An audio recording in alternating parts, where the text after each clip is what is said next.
bueno, un break de varias semanas. 3 semanas nada Agradecido más. 3 semanas, no llegó ni a un mes. de volver a tenerte con nosotros. Y bueno, obviamente 3 semanas sin ti es un montón de No, no, contenido que tampoco, debes tener y tampoco. cosas que han sucedido en el mundo, en la región, en los Y iban mercados, a en todos ser, lados. iban a ser dos, pero fueron tres por las elecciones en Perú, que fueron Así, particularmente largas y penosas, y todavía lo siguen siendo. Y estuvimos muy atareados con las elecciones en Perú porque nosotros tenemos una matriz cuantitativa, estadística, que aplicamos en los procesos electorales peruanos desde el año 2000, que ha ido creciendo por sí misma y suele ser y este año fue particularmente popular y estoy haciendo prácticamente 3 presentaciones por semana entre la primera y la segunda vuelta electoral en Perú. Sí. wow, ok, interesantísimo. Y bueno, no te Ujú. podemos perder con todo ese análisis que tienes de Perú y digamos, lo que ha sido el impacto mediático de todas estas decisiones, pues, ¿no? Que han venido surgiendo y del tema Castillo versus Fujimori. Em, ¿Tu resumen cuál es de toda esta situación? ¿Realmente Termina Castillo va a causar esa huida de capitales? ¿Realmente es tan malo para el Perú que gane él? Es difícil de determinar. A nosotros nos queda claro, y lo hemos dicho en todas las presentaciones que hemos hecho, que Castillo no es ni comunista ni socialista. No hay nada que determine, y hablemos de categorías, ¿no? No hablemos de adjetivos. Cuando la palabra comunista o socialista se convierte en un adjetivo, pierde todo valor. Detrás de la definición comunista o socialista hay historia, hay metodología, y el comunismo y el socialismo demandan ideología. Y el profesor Castillo, hoy día, al 100% de las actas procesadas y contadas, y habiendo en los resultados finales ganado por 0.25%, 44.058 votos, con 17.627.100 peruanos habiendo votado.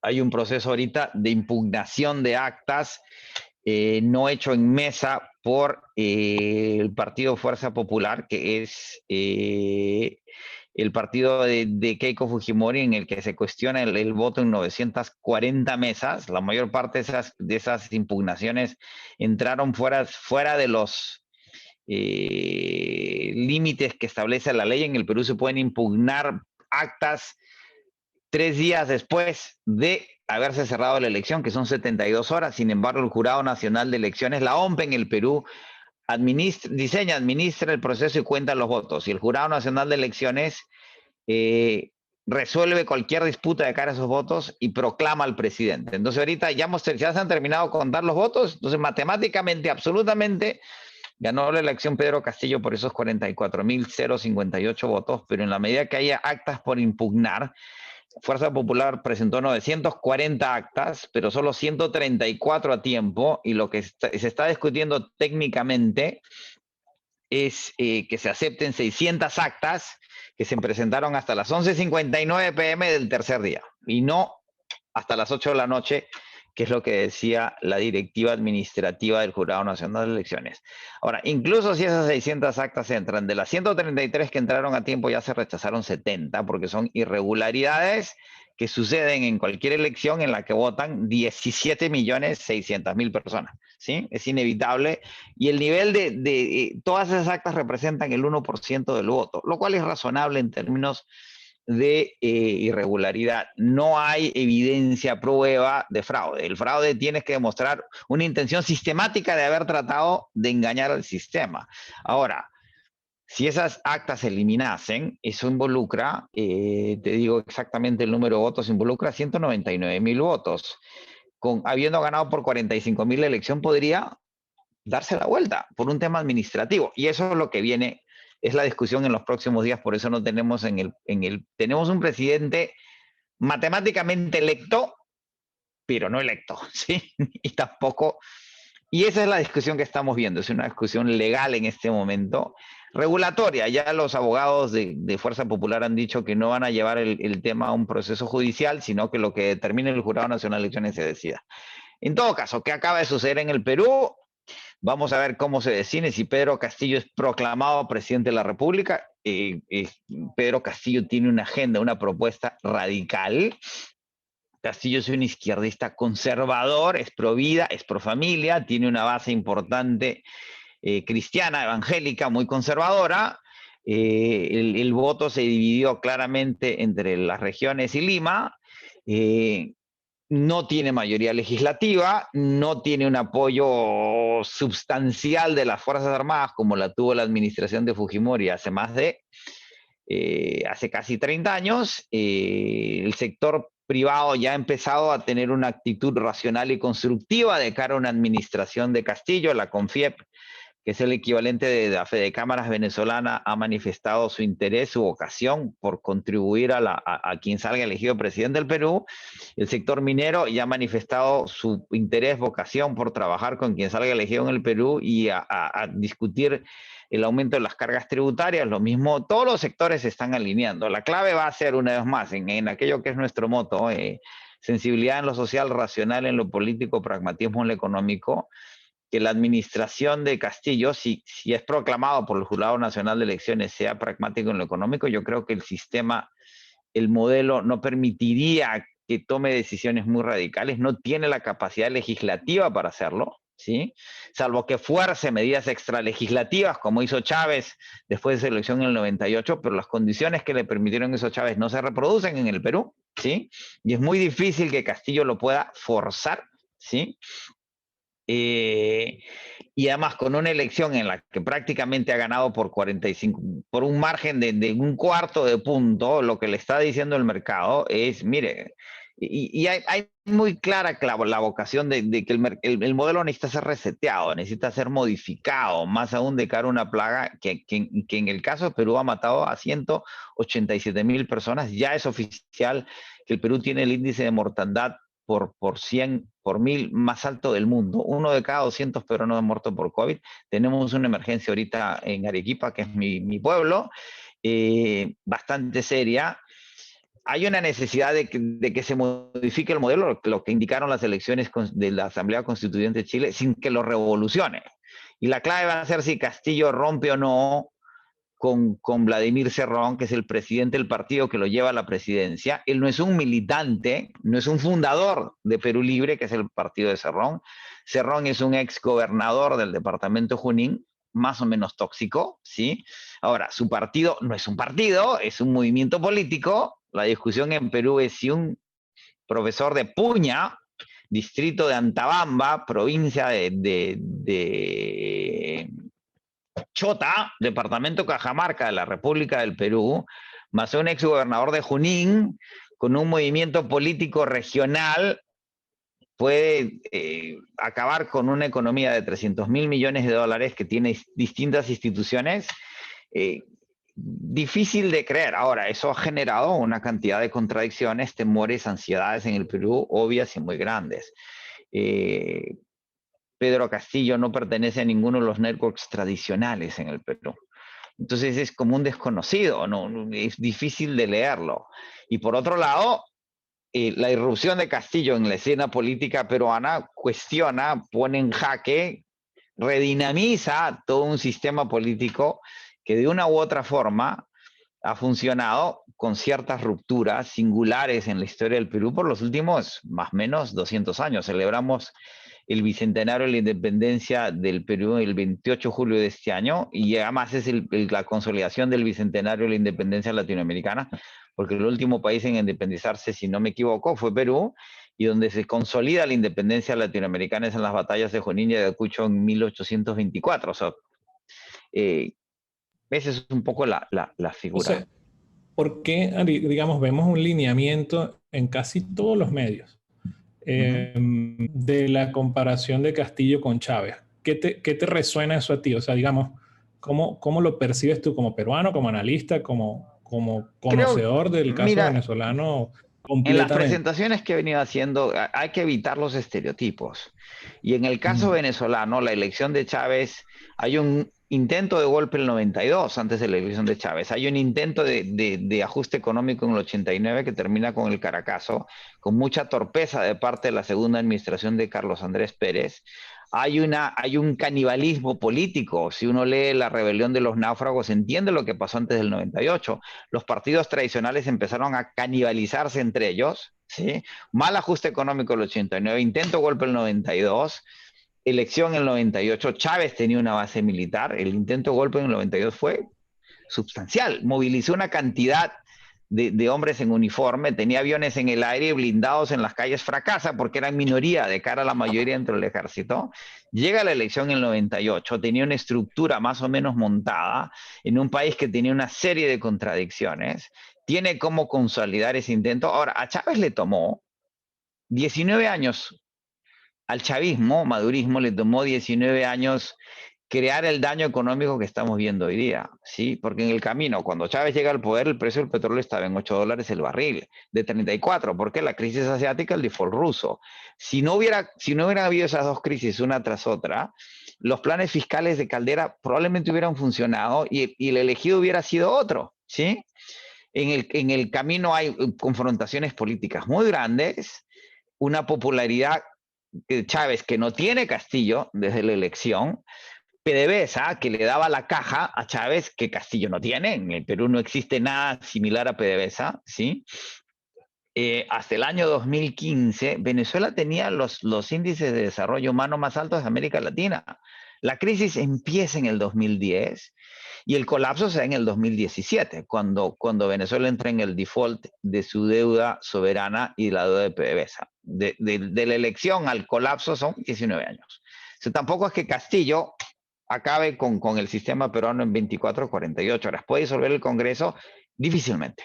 O sea, legalmente no lo puede disolver. Podría generar un referéndum que le permita convocar una constitución fuera del esquema legislativo, que es lo que hizo Chávez, lo puede intentar. La posibilidad de que lo logre con un sector privado, partidos políticos, mayoría opositora en el Congreso, militares peruanos que están funcionando como árbitros, pero no como fuerzas dirimentes ni activas en cuestiones civiles. Los militares en el Perú pasaron por 12 años de dictadura militar, 12 años de guerra interna, back to back, o sea, una tras otra, 11 años de alianza con el fujimorismo que les hicieron mucho daño, institucional, personal, y los militares peruanos lo que han hecho en los últimos 20 años o algo más es profesionalizarse a un nivel que aquellos que hemos observado, que hemos tenido relaciones cercanas con las Fuerzas Armadas en el Perú, no dejan de enorgullecernos e impresionarnos. Y yo creo que los militares peruanos no van a querer rechazar,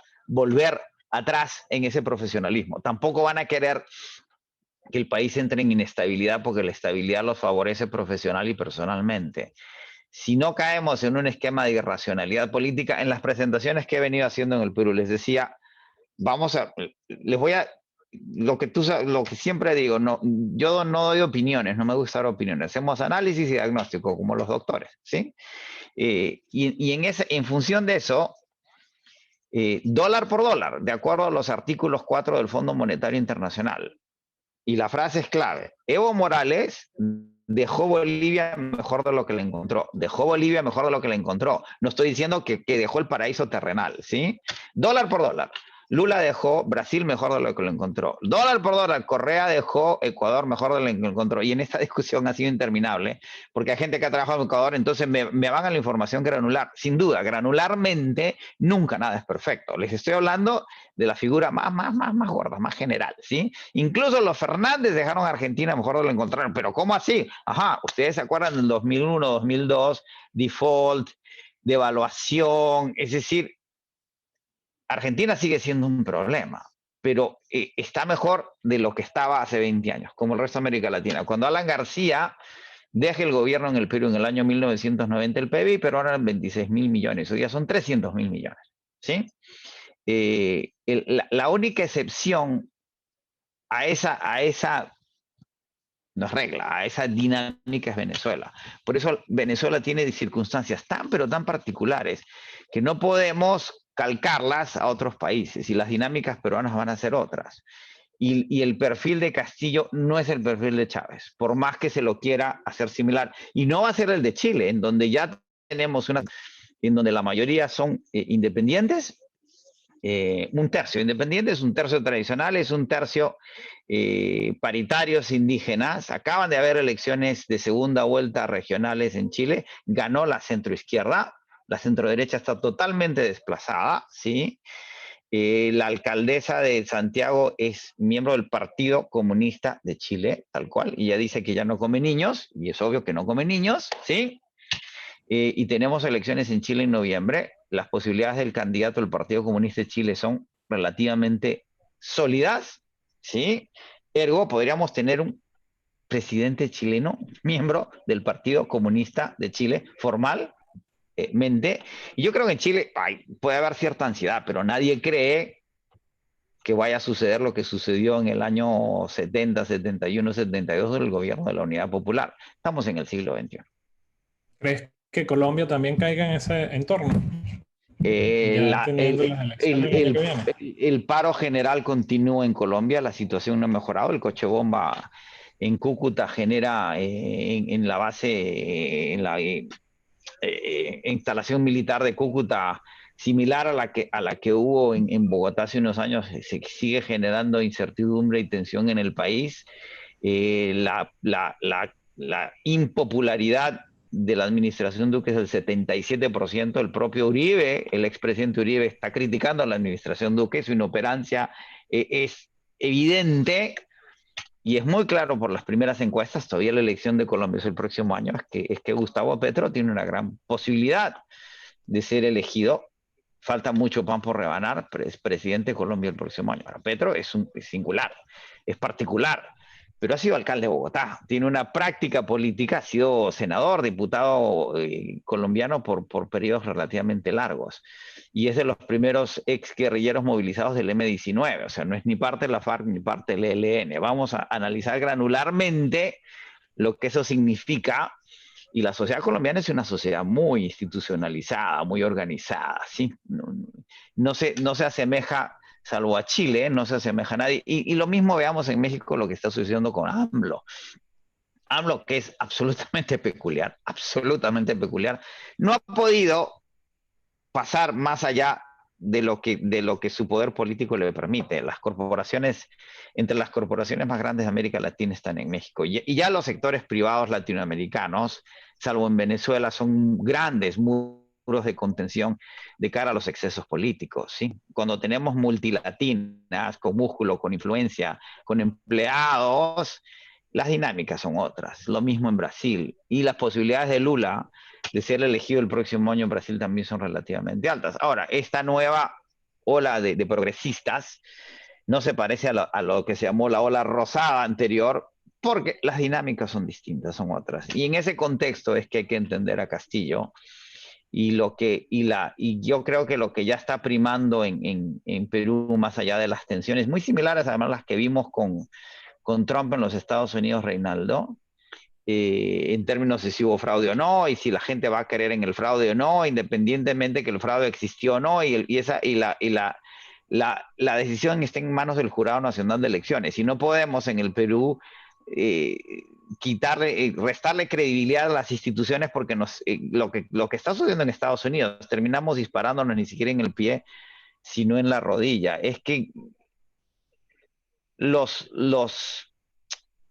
agentes económicos y la sociedad civil entiendan que el triunfo de Castillo es un triunfo del Perú y que si trabajamos con Castillo para que el Perú sea un mejor país, vamos a ganar todos, y si hacemos lo contrario, vamos a perder todos. Ahora, es una caja de Pandora porque abre una serie, es lo que se llama, la elección de Castillo es un Mandela moment, como se diría en inglés, momento Mandela, no porque Castillo sea Mandela, sino porque se abre una nueva etapa y la gente, hay un gran temor de lo desconocido. Ahora, lo desconocido puede terminar siendo mejor que lo conocido. Y por otro lado es más o menos inevitable, porque si ganó la elección, ganó la elección. ¿Sí?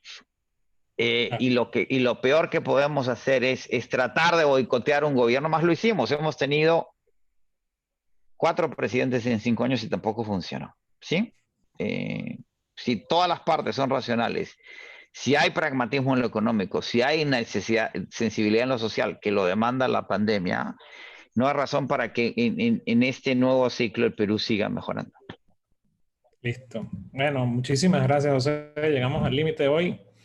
vamos a invitar a todos a que vayan al Telegram una vez más, que lo mantenemos, es AMF, Actualización de Mercados Financieros. Y bueno, José, complacidos de tenerte de vuelta en esta cuarta temporada, que la llamamos así. Vamos a ver si llegamos a diciembre en esta cuarta temporada y nos vemos el próximo miércoles, si Dios quiere. Muchísimas Vale, gracias, un placer. José. Encantado. Que esté muy bien, Rolando. Gracias por todo.